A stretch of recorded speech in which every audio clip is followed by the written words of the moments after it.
Mimi ile mia mliweka pale kwenye meza pale, sawa? Ile 100 ina maana, sawa?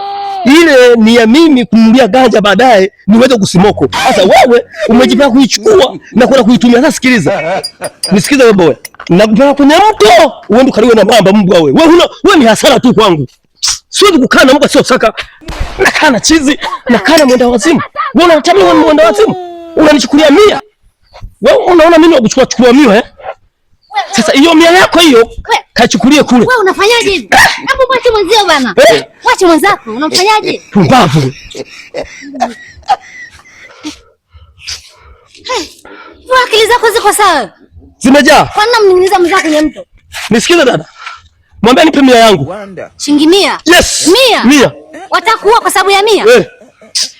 Hivi zimekujaa kweli au chizi na wewe? Leta 100. Leta 100. Wacha bwana. Leta 100. 100 yangu nipe. Wacha bwana usitubukize. Hebu wache basi kwanza.